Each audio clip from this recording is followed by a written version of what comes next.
자, 얘네들이 다 형제근육이에요, 형제근육. 대원근하고, 예, 예, 대원근하고 광배근하고 형제입니다. 예. 그 다음에 이제 극하근하고, 예, 소원근하고 형제예요. 얘는 외회전을 하고요. 얘는 내회전을 합니다. 내회전을 얘가 스타트 걸면은 광배근이 신나게 뒤로 빼요. 신전시킵니다. 얘가 먼저 이렇게 동작을 만들어요. 누구하고 같이? 앞에 있는 대흉근하고 같이 동작을 내전, 내외전을 만들어. 그렇게 되면 광배근이 팔을 뒤로 내전된 상태에서 팔을 뒤로 쫙 잡아당겨요. 광배근이. 그래서 팔을 과도하게 신전시킵니다. 그러니까 요게 같이 움직인다고 보면 돼요. 이 상대는 바로 극하근하고 소원근입니다. 자, 그러니까 이 구조를 잘 보셔야 돼요. 예를 들어서 이제 라운드 숄더가 됐잖아요. 그렇게 되면은 얘는 이완성 긴장이 되고, 얘는 당연히 수축성 긴장이 됩니다. 이게 이제 예를 들어서 손가락을 이렇게 구부리잖아요. 그럼 이게 늘어났잖아요. 이완성 긴장. 여기는 이제 좁혀졌죠? 수축성 긴장. 그러니까 이완이 돼도 혈액순환이 안 되고 수축이 돼도 혈액순환이 안 되는 겁니다. 뭐 이완이 된 데가 더 혈액순환이 안 돼요가 아니라 똑같아요. 그냥 큰 차이 없습니다. 그러니까 이렇게 생기면 이 두 형제들끼리 지금 싸울 수밖에 없어요. 여기하고 이제 여기가 이제 그 트러블이 생기게 됩니다. 그래서 이제 그 하나의 병에 또 하나의 병이 생기고 막 그래가지고 그냥 중복이 돼가지고 누가 누군지도 몰라. 그냥 말로만 그냥 뭐 우리가 이렇게 어떤 근육을 특정해가지고 이 근육 때문에 이런다 그러는데 나중에 여기서 그냥 짬뽕이 돼가지고요. 뭐가 뭐 때문에 그러는지 대가 알 수가 없어요. 결과만 보는 거야, 결과만. 싸움이 났을 때 왜 싸우느냐가 중요하지 않아. 누구 맞박이 까졌느냐. 그걸 보는 거예요. 그러니까 이제 이게 여기서 지금 시즈모스에 대해 있는 게 누굽니까, 이게? 소원들, 극하근. 얘네들이 이제 여기서 이제 이렇게 손상을 입어요. 그리고 얘네들하고 이복 동생이 있어. 이복 형제가. 이게 극상근 아닙니까? 견갑하근 아니에요. 싸움이 이제 이쪽으로 흘러가요. 그래가지고 나중에는 50견이 오는 겁니다. 쉽게 얘기해서 50견. 그러니까 이렇게 그 앞과 뒤 사이의 문제거든요. 여기 이제 팔을 중심으로 놓고 이렇게 보면은 앞쪽이잖아요. 여기는. 얘는 뒤쪽이잖아요. 얘는 뭐 예를 들어 경락으로 쳐도 여기가 이제 음입니다. 음이고 얘가 양이에요. 그러니까 음양의 관계가 밸런스가 잘 맞아야 돼. 이게 이제 기가 잘 돌아가거든. 근데 이제 앞쪽에 있는 근육과 뒤쪽에 있는 근육 아니에요. 등판에 있는 거하고 앞쪽에 있는 근육하고. 그러니까 이게 맞지 않게 되면은 어깨가 정중앙에 있을 수가 없죠. 그러면서 이제 이 어깨가 앞으로 빠지던 이제 이렇게 됩니다. 그렇게 되면서 이제 어깨 충돌도 생기고 무슨 전방 활주도 생기고 저명낭도 생기고 무슨 아탈구도 생기고 어쩌고저쩌고 막 이런 게 되는데 거기에 대한 그러니까 이런 것들이 다 뭉실돼가지고 만들어졌는데 그 결과는 뭘로 나타나? 우리가 소위 말하는 이제 50견 또는 이제 회전근개염이 나타나는 거예요. 회전근개 염 또는 우리가 많이 일반적으로 말하자 50견이라고. 서양 사람은 이제 동결견이라고도 합니다. 동결견. 어깨가 시리다. 그러니까 굉장히 솔직하게 쓰죠.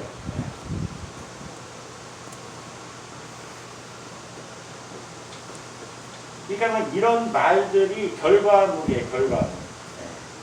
회전근개염이라고 하는 게 결과예요. 그런데 원래 시작은 이런 겁니다. 이 앞뒤가 밸런스가 맞지 않고, 앞에 근육과 뒤에 근육. 라운드 숄더냐, 뭐 그런 거에 따라서 계속적으로 여기에 이 구조물의 부하를 일으켰고, 결국은 누군가가 책임을 져야 되는 거예요. 그 누군가가 책임을 지는 게 우리가 일반적으로 회전계요 또는 50개라고 얘기를 하는 겁니다. 그러니까 단순하게 우리가 해석하기에는 회전근개 그러면 회전 여기 상하 볼트를 싸고 있는 근육에만 문제를 보는데 걔가 왜 그렇게 됐을까 따지면 이렇게 메커니즘이 복잡합니다. 그래서 잘 안 나요. 이거 어깨 아픈 거 이거 금방 나는 거 봤어요 여러분? 네.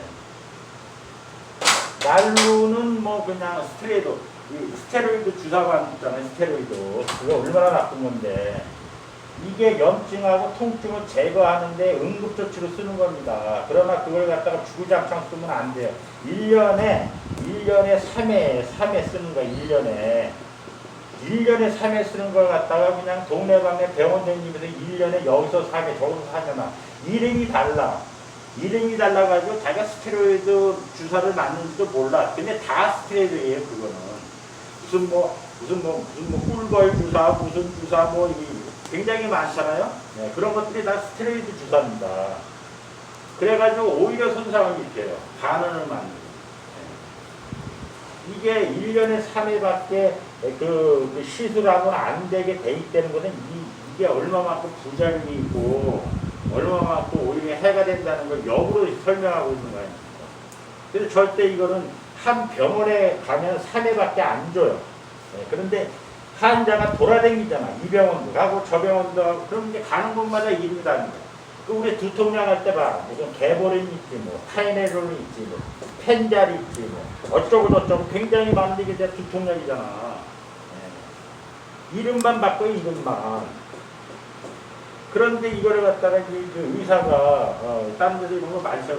맞으면 처방하면 안 되는 거 알잖아. 네. 그런 거 안 묻죠 잘. 안 먹고 이제 스테로이드라고 안 하지.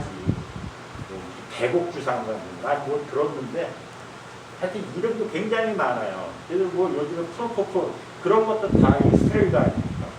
그런 거 맞고 그냥 막 네? 네. 그래서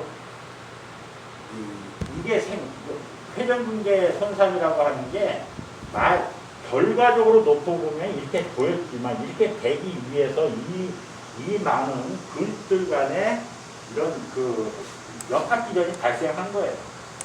그래서 나온 결과물인데 그 과정은 싸구려 무시하고 얘만 치료하려고 하니 이게 됩니까 이게? 네. 그러니까 하다못해 뭐한 2000년 전에도 네? 네. 앞과 뒤를 같이 치료를 했잖아요. 앞뒤로. 2000년 전에도 음과 양의 그 조화를 맞춰야 된다 이렇게 그때도 그렇게 치료를 했는데 지금은 치료를 그렇게 안 하잖아요. 등판이 아프다 그러면 등만 하고 어깨가 아프다 하면 어깨만 하잖아. 네. 회전근개 그러면 여기만 하잖아. 여기만 치료를. 네. 스테로이드 한 방이면 끝나. 그러니까 이게 낫겠어요 여러분. 그렇다고 이걸 뭐 다 해서 난다는 건 아니야. 그렇지만 다 같이 돌봐줘야죠. 그래야지 통증으로부터 좀 더 해방이 되고 효과가 있는 것이지 다른 데는 다 무시하고 아프다고 하는 데만 치료하는 게 이게 맞는 거냐 이거지. 손님들한테 만약에 이제 어깨가 아파서 왔잖아요. 이걸 단시간에 해결하려고 하면 안 돼요. 그걸 손님들한테 차분히 잘 설명을 하고 시간이 필요하다. 그런데 이제 그 시간 동안 아프니까 마사지를 받는 거고 더 나빠지지 않게 해서 적절한 운동도 해야 된다. 라는 것을 해서 시간을 두고 치료를 해야지 이게 하루아침에 되는 게 아닙니다. 제 같은 경우는 임플란트 공포가 있어가지고 옛날에 임플란트 하다가 죽을 뻔해가지고 안 하려고 했는데 이제 은퇴하고 이제 뭐 외국에 갔는데 이빨 아픔도 안 되잖아요. 할 수 없이 이제 또 갔어요. 가게 된 동기가 뭐냐면 TV에서 수면 임플란트를 한대. 수면. 그럼 자는 동안에 다 이거 뜯어보시겠구나. 공포감 느끼지 않겠구나. 해서 봤거든? 그랬더니 그거는 아주 건강해야 되고, 치료골이 튼튼해야 되고, 0.1%에 해당이 되는 사람이 그거를 하는 거예요. 나 같은 사람은 안 되는 거야. 그러니까 그 광고 보고 갔다가 쉽게 이게 임플란트 하는 줄 알았는데 그게 아닌 거야. 그래가지고 또 어떻게, 방법이 없으니까 그냥 하자 그랬는데 벌써 6개월이 지났어, 6개월. 6개월인데도 지금 치료 중이라니까. 하다못해 이빨 하나 넣었다 빼는 것도 이렇게 오래 걸리는데, 이렇게 그냥 근육이 이렇게 그냥, 이렇게 엉망진창이 됐는데, 이게 금방 되겠냐, 이런 얘기입니다. 그래서 이 광의적으로 해석하고, 그 다음에 이렇게 시간을 꾸준하게 두고 치료를 갖다가 해 나가야지 그게 오히려 제일 빨라요.